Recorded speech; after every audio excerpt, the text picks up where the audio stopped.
Hello and welcome to ModB.com's Stanislaus Football Weekly, an inside look at all things football in the Modesto area. And now for your hosts, Joe Cortez and Brian VanderBeek. Hi everybody and welcome to Stanislaus Football Weekly for week 2 of the playoff season. I'm Brian VanderBeek, this is Ron Agostini, and Joe Cortez is over there. And week 1 of the high school playoff season, let's just call it Black Friday. We went in with 26 and came out with 11 and 15 for Stanislaus district teams. Now granted, we had a couple inter-district games there that teams hurt playing that a one little another. bit. So it's time to say see you later, and really congratulations on really nice seasons to the team. We lost last week.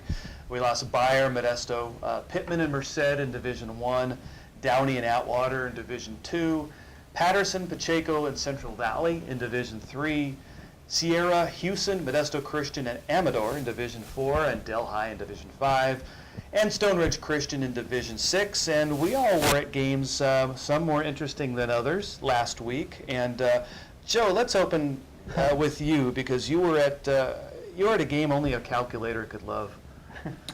What a game. Yeah. And you got to be a math major to cover a game like this. You know, we've tweaked Beek in the past about his math skills, but Central Valley versus Manteca. Manteca hangs on and wins 69-55. Only 124 points. There was almost 1,100 yards of total offense. We had one running back close to 400 yards. We had another right around 260. We had a quarterback throw for more than 200. It was just all offense. It was wild. I've never seen a game like it. I've been watching high school football since the mid-'80s, and this one took the cake. You know, the highlight, of course, is Manteca surviving, and Eric Reese was just beaming after the game. I asked him, I said, you survive a game like this, but you give up all those yards. Is it a good thing or a bad thing? He said, hey, we got the win. That's all that matters. But as you mentioned, Beek, we have to say goodbye to one of our favorites, Jaquan Gardner. Yep. And boy, he went out in a blaze of glory. 373 yards and 4 touchdowns, I believe. Just a magnificent performance. And Alex Laurel of Manteca was right there swinging with him, toe-to-toe. He carried the ball 25 times for 258 yards, 5 TDs. Laurel's had a great year. Laurel's had a fantastic year, and he's a fantastic running back, and he just makes the most of that, you know, running behind that huge offensive line. But, man, it was like no other game I've ever seen. Wow, sounds like fun. Ron's game wasn't quite that entertaining, Not but quite a good one. Not quite as, I didn't have the drama or the excitement, but it was an interesting game nevertheless. I went to Downey High and covered the first round game between Pleasant Grove and Modesto. Tough draw for the Panthers. Pleasant Grove is a pretty nasty 7 seed. They won their first 8 games, and then they lost to 2 of the best teams in the state back-to-back, Oak Ridge and Folsom. Tough task for the Panthers. They lost the game 48-12. Did they play their best game? Probably not, but Pleasant Grove had a lot to do with it. This is an 8-year-old school that's really coming of age, and they were excellent. They had a great receiver, Wyatt Demps. Pittman will remember him. 6'4" kid who's going to Nevada, scored 3 touchdowns against Pittman, and he lit up Modesto too with the punt return and some great athletic plays. Nevertheless, great season for Modesto. They sold some great sweatshirts at the game, Brian, in advance of the game. Sweatshirts that documented all 17 of Modesto's football championships over the years. Oh, that's great. Including 2013. So a little moneymaker and a little bow to history for Modesto. So all told, pretty good year for Modesto, the MMC Absolutely. champion, and I don't think there was any shame in losing that game. No, not at all. Not at all.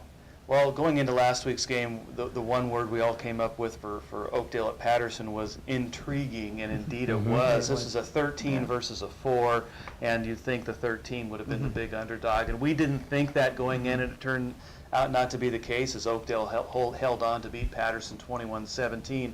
Now, Patterson can score from anywhere on the field, and they did. They had their scoring drives, touchdown drives were like 5 plays, 80 yards, 4 plays, 70 yards, all through the air, quick strike. But the one thing that Patterson didn't have, which was their Achilles heel, is the ability to control the ball on the ground. You know, Patterson spent the entire year, we talk about 2,000-yard rushers and all this and 200 yards in a game. Patterson didn't run for 900 yards as a team the entire season. And with that as the case, certainly they had the size and the speed advantage against Oakdale in this game. But because Oakdale didn't have to really respect the run, they drew back, just kept everything in front of them and had Oakdale make some mistakes, and they did. 2 interceptions and a fumble. And Patterson would score on a 4-play drive, and Oakdale would respond with an 18-play, 9-minute, 4 yards and a cloud of poly dust kind of drive, dominating the time of possession on the ground, and that's how they were able to win this and advance to another intriguing game this week. For those who've seen both teams going in, you knew that game would be pretty competitive, right? Very competitive. I mean, Patterson's athletes against and I don't want to downplay Oakdale's athletes at all, because there's some fine athletes over there, but it's a system team as we talk about, and this time the system did win. Looking back at some of the surprises for the first week of the playoffs, we had a 12 beat a 5 seed in the upper divisions too. Jesuit beating Merced. Is that a surprise? I think Joe says no.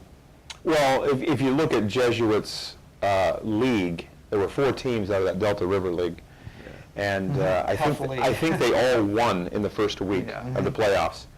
And their losses this year were were much like Pleasant Grove's, to state-ranked teams, just really tough matchups for them. So they were kind of a cosmetic number 12 seed there. That was a tough draw for the Bears. One of the scores that raised my eyebrows, not the outcome so much, but just the score itself.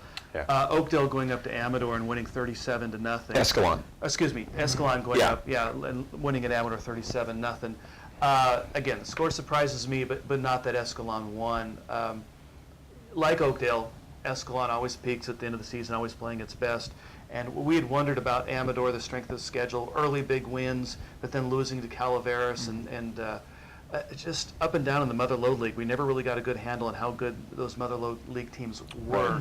And then their league champion losing badly, 51-15 at Modesto Christian. But the fact that Escalon went up there and shut them out was really what opened my eyes there. That's a good point, Brian. We're never totally sure how good those Mother Lode League teams are, because the performance level kind of varies over the years. You know, some of Escalon's great teams were challenged big time by Calaveras. But you know, Escalon walks into Amador and shuts them out. So you never really know. And another game outcome that kind of got my attention a little bit was Waterford's 35-28 win at Rio Vista. Now, this was a 5 versus 4 team game, but what really the story here is that Waterford came in as a 5-5 team and actually opened the season with a loss to Riverbank. Now, Riverbank's obviously had its well-documented troubles, but just basically congratulations to Coach Cesar Rubalcaba at Waterford for getting his team there to the second round. A really, really nice win for Waterford. Absolutely. Yeah. It's a big win. And I was talking to Escalon coach Mark Lorero this morning and Oakdale coach Trent Mirzon. And they both pointed out something to me. It seems rather obvious. It's difficult to win in the playoffs. Oh, yeah. This is not easy. Just ask Patterson. They were 9-0. And then Central Catholic. See ya. And then, absolutely. And then Manteca. Manteca's a program that's won section titles earlier this decade. Yes, a couple of them. Haven't won a playoff game since '07. It's tough to do. Very tough. Well, with that in mind, let's look at this week's games and going top divisions to lower divisions. We'll start with the quarterfinals in Division 3. Casa Roble at number 2 Manteca. Now Casa, very, very dangerous team, very balanced, averaging 240 passing, 170 rushing. Quarterback and Peyton Wilfley, I love that name. That's Peyton a good one. Wilfley, completing 71.3% of his passes at the high school level. That's just exemplary. That's kind of required if you're a quarterback named Peyton. I guess so. Yes. I guess so. Dangerous game for Manteca, yes or no? I think yes. If you look at the teams that Casa Robles lost to, Inderkum, a D3 playoff contender, Rio Linda, D2, and Christian Brothers, another D3 playoff team. Yeah. So, their resume is impressive. Yeah. But the game is at Manteca, Gus Gus Schmidt Schmidt Field. Field. which counts for something here in Absolutely. the playoffs. And like you said, Joe, Manteca that was a breakthrough win for Manteca. It is, and and they're so big, and I like teams who are big and can just kind of grind on you and lean on you and just sort of wear you down at this time of year. Especially with the weather we're having right now, Especially you with the never weather know. we're looking at Yeah. Friday night. You never know. I like Manteca in this game. I think that's going to be a theme in a lot of our games, including the other D3 game involving a local team. Number 13 seed Oakdale visiting number 5 Sacramento. That's a Saturday game, 1 p.m. at Sac High. That's over there by Oak Park in Sacramento. The Dragons are just an offensive juggernaut, averaging 300 yards passing, 200 yards rushing. Sophomore quarterback Hayden Voges, 3,300 yards, 39 touchdowns. Damon Wheeler, a 6'3 receiver, 66 receptions for 1,288 yards and 16 scores. Again, natural grass game, natural grass field, day game. You got to think Trent Merzon in that running attack is saying, let the monsoon come. Let's get that field as soft and slow as possible because the Dragons here are going to have an advantage in speed, undoubtedly.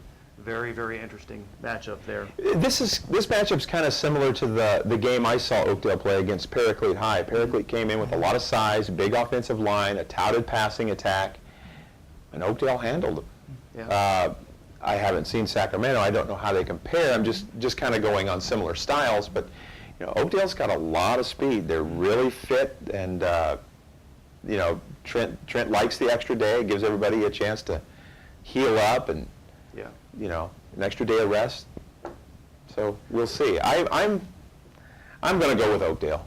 Yeah. I'm just going to pick. I can't go against Trent Merzon. Sacramento, until last week, had never won a high school playoff football game. Second oldest school west of the Mississippi, and now they're 1-6 in the playoffs. I'm going to go with Trent and the Mustangs. Yeah, that'll be interesting. I'm going to go up there for that game, and that's such a tough game. I think the more rain falls, the more I'm leaning towards Oakdale. But even then, I might have to pick Oakdale here, just based on their level of performance that I saw against a much more athletic team last week in Patterson. It'd be an interesting game. Move on to Division 4 in the quarterfinals there. A very interesting game. Colfax at Central Catholic. Let's just look at the coaches here. Roger Canepa in his 18th year at Central Catholic with 182 wins. Tony Martello up at Colfax in his 18th year at Colfax, 170 wins. 352 wins between the two. Colfax has 2 losses this year, both road losses, Center and Placer. Quarterback and Michael Wilson completes 65% of his passes for 3,200 yards, 43 touchdowns against 12 interceptions. They have 2 receivers over 1,000 yards. Oh my gosh, this could be a lot of fun. Well, it depends on the momentum these teams come in. Colfax had to fight until the last play to beat Sierra.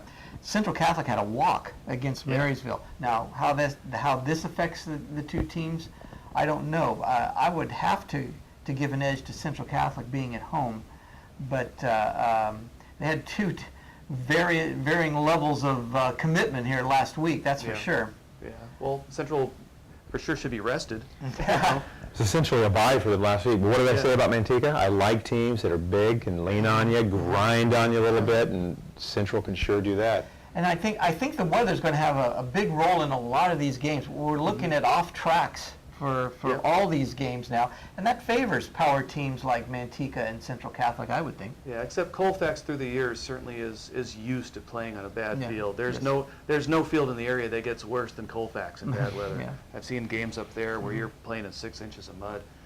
Another game, a very interesting game, Mother Lode League champion Calaveras at number 4 Ripon. The whole nickname game, the whole Redskins thing is up for grabs again on a national basis. So you got the Redskins at the Indians here. That's your PC special, Brian. Absolutely. I just can't get it out of my head that the Redskins lost 51-15 to Modesto Christian and went on to win the Mother Lode League. Obviously, Jason Weatherby's done a wonderful job up there, and he was disappointed after the Modesto Christian game. They certainly didn't play their best game, and I'm also certain that's not indicative of the kind of team they are. But I just have to think here. Rippon's going to get a full dose of Mike Sewell. He's run for 1,300 yards this year for Calaveras. But Rippon can stop the run, and I think that Rippon and Chris Johnson are going to get this done this week and then go on for another playoff rematch against Central Catholic next week. Two pretty solid programs, Brian. Yeah, absolutely. I'm not sure if Rippon's had better back-to-back seasons than they've enjoyed No. last year and this year. No. Another Division IV quarterfinal that's very intriguing. Escalon at Hillmar in the rematch, and Joe, you saw the first one. Yeah, it was 28-14 Hillmar. And it was a game that was probably a little closer than that. Escalon drove down, or Hillmar drove down and was about to score. Escalon held them to a field goal attempt. Hillmar missed that field goal attempt and really was a momentum shifter, but they were flagged for roughing the kicker, and Hillmar went on to score, and it really kind of changed the complexion, that one penalty. Now, there are things that Hillmar did that they can clean up, but I like Escalon's chances. They were competitive in that first game, and they certainly will be Friday night. No, I'm not sure Hillmar was too excited about seeing Escalon in the second round here. No. I really doubt that. And they've had some great playoff games. These teams met in the section final a few years back, and Right. Hillmar won the game on a field goal at the end. A great win. And here they are again, second round. I think it's going to be a pretty good game. This is the 5th time they've met for a second time in a season that they've had a rematch. They're 2-2 in those games. Wow. The team that has won the first time has always lost the second time. Oh, Little history for you. There it there's a is. trend. There for it you- is. For you bettors, there's a trend. Very solid trend. I just have to go with Hillmar. I've seen both teams play, and I just think skill-wise and the fact that Hillmar's at home, I just have to go with Hillmar. Just leaning towards Hillmar in a very, very good and close game. And that's just the way I like it there. I can remember early in the season, before the season started, the voting was very tight in the VOL among the coaches, and I think they really couldn't separate these teams, and it's still hard to separate them, and I guess we'll find out once and for all Friday night. Yeah, it's just always fun when you get playoff games between traditional powers like this. Yes. It's two very, very well-coached programs. Moving on to Division 5 semifinals. These are semifinals in Division 5 and 6. Number 5, Waterford at number 1, LeGrand. This is a rematch of an October 11 game at LeGrand, which the Bulldogs won 52-14. Yeah. And I just have to think that this game is going to be pretty much more of the same. We've said, I think, since week 1 that LeGrand is just going to run the table, and I just don't see anybody stopping them. No, it's a rematch of last year's section final too in D5, and it wasn't close last year. Yeah, I think more LeGrand. I agree with you, Brian. Cesar Ruvalcalvo's done a really nice job there at Waterford. It's hard to go against LeGrand in a game like this.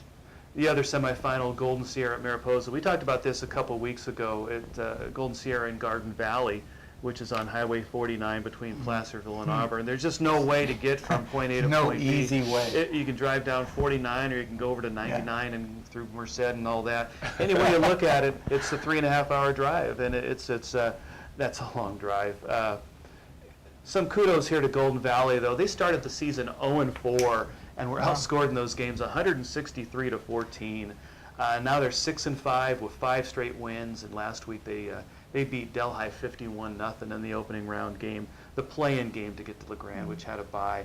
That in mind, playoff play-in game to get to Mariposa. And still with that in mind, I gotta go with the home team here. I think Mariposa takes care of business, and then goes on to meet their Southern League rival in the final.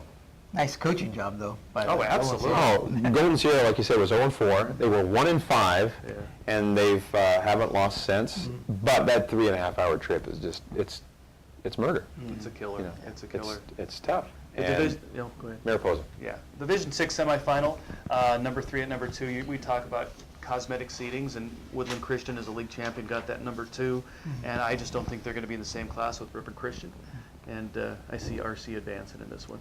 Another nice coaching job by Randy Fasani Yeah. at Ripon Christian, with a great player in Andrew Brown, as we've talked about often here. Yeah, I like RC too. Yeah. Somebody who doesn't get enough credit at RC is the quarterback, Billy Marr. He's a really good little player, and I was really impressed with him when I watched him a couple weeks ago against LeGrand. He's a big 6'2" quarterback, junior, and he completes about 60% of his passes, 61% of his passes. He's a nice player. Gives him another dimension. Yeah. Isn't it amazing that we talk about 60 and 70% passing at Yeah. the high school level? I mean, 10 years ago, if you completed 50% of your passes, you were an elite high school quarterback. Absolutely. Yeah. It's just, These 7-on-7 leagues have Yeah. really upgraded the quarterback position Absolutely. for sure. absolutely. Final thoughts for this week, Joe? Well, we just mentioned Andrew Brown, Yeah. and the Jaquan Gardner season is over. He is the Stanislaus District's all-time leading rusher with 6,014 yards, and he's the single season record holder with 2,467. Now, Andrew Brown is about 550 yards shy of eclipsing the all-time mark. That's going to be tough. That bar might be a little high. He's only 126 away from setting the single season mark, so we could see that record fall. We reported a couple weeks ago about Kenny Smart, the Central Catholic kicker, who was pursuing a state record, and a reader, Kevin Askland, sent in an email, or at least somebody using Kevin Askland's email account, that the state record holder is Alex Ball of Harvard Westlake. He had 340 points set between 2009 and 2011. Okay. And then just lastly, I wanted to mention something that I got from Johansen High School coach Grant Genasi. Johansen High is organizing a community food drive. It's called MMC Football Feeds the Community. It's a canned food drive that'll be held from December 2nd through the 13th. And the Vikings are challenging all other MMC schools to collect as much canned food items as they can for donation. And if you have information, if you want information on that, you can call Coach Genasi at 595-7699. Now, everybody call that too. Right now, call it, flood that number, and that's a great cause. Yes, and it is. hope see Grant's a great guy. Absolutely. Had a tough absolutely. season this year, but real nice guy. Yes. Well, my final thought is that just when you get into the playoffs, and I've heard this from a lot of teams, hear it from Escalon, hear it from Oakdale, that just the thought that this week's winners get to practice on Thanksgiving Day. Now that may seem like a long season, and it can be a hardship for the families involved, but the chance to practice on Thanksgiving is a chance for these teams to bond in a way, to practice on a holiday that further bonds them as brothers together. And it's kind of special, and that some of the teams use that as their mantra early in the season. Let's practice on Thanksgiving, and it's kind of cool. It just the fact that you're practicing on Thanksgiving just tells you how far you've come as a team, and just a thought, kind of meaningless. I didn't want to do an old man rant this week, so I thought I'd offer that. You know, that's a good point, Brian, because I've witnessed quite a few of those Thanksgiving Day practices over the years, and you know, the team is all by itself out Yeah. there. They're all alone. There's nothing else going on, and it's them. And it is kind of a band of brothers thing. Yeah, absolutely. Good bonding. Absolutely. Your final point. I'll be the You'll be old the- man this year, Oh. okay? I'm going to recite some scores from last week's first round for you, okay? 50-13, 56-14, 58-12, 63-9, 75-0, 46-0, 51-0, and 52-0. These are all first-round games from the section playoffs divisions 1 through 6. Out of 36 games, guys, only 7 were decided by 10 points or less. My point is this: I don't think we need the first round of the playoffs in either the football or in basketball. I've talked to Will DeBoard about this forever over the years. It is a pet peeve of mine. The playoff brackets are bloated. A lot of these teams really shouldn't be playing. I mean, the elite teams are there, of course, but for these 6 and 4 teams, my goodness, these coaches are dangling the carrot in front of these teams' faces. Hey, we got to keep winning. We got to keep winning, and then the 6 and 4 team has to go an hour and a half to be, to be cannon fodder for a favor like Marysville was against Central Catholic. You know, the section's charging $10 a head for adults for these games. I mean, we're talking about I think they want a quality of product here for the section and for its sponsors, and they're not getting it right now. And so, are there exceptions to the rule? Of course there are. We had great games with Sierra and Colfax. Central Valley Manteca was worth the price of admission. You bet. Joe. Oakdale Patterson, we knew was going to be a great game. Great It game. was. But these games are too these are exceptions to the rule, and I think the section's going down a difficult path there. But Brian, if you think they're going to change that policy, I've got some beachfront property in Kansas for you to look at, right? No, I don't think so. And the part of that I agree with, part of it I don't agree, because I just think that as a team, your goal is to make the playoffs. Even if you're not a league champion, you can say we were a playoff team. And the fact that the chance to play an extra week, practice an extra week with your teammates, it can be priceless and just adds to the memories. You know, granted, nobody wants to see 63-0, and that's not a good outcome. So I certainly see that point. But I don't think I'd rather see more. I would rather see playoffs more inclusive than less inclusive. I felt for those Marysville kids down 69-0 at halftime the other night at Central Catholic. What would happen, though, if Matt Ringer of Central Catholic had been injured in that 75-0 fiasco? Well, there you are. That's the problem. You get these games that probably shouldn't be played, and yeah, it creates some memories, and that's great. That's a great point, Brian. But I'm not sure it's the right way to go either. But they've elected to go on this path, to fill out these brackets, and okay, but this is the product, and I'm not sure it's a good one right now through and through. You know, if you do cut it in half or eliminate a round, we don't have Oakdale playing this week. We don't have Escalon playing this week. We don't have Merced, who just would have had a first round walk instead of being quote unquote upset by a number 13 seed, or what is it, a 13 seed, a 12 seed, and you're going to have some. Okay. I can see both sides of this, and Sure. Absolutely. I mean, there's a lot of concern over blowouts in every sport, and I'm not sure there's a better way to do it other than just cutting it. Well, Friday night will tell the story, Yeah. because we'll see good games Friday night. Yeah. In the second round, because these are legit playoff teams now, and whatever happens. But we'll see some good results here. We won't see this run of just wipeouts in the second round, at least not as many of them. Yeah. So. Well, that's Stanislaus Football Weekly for week 2 of the high school playoff season. For Joe Cortez and Ron Agostini, I'm Brian VanderBeek, and hey, your time is running out if you want to go see some high school football, so go do it this weekend.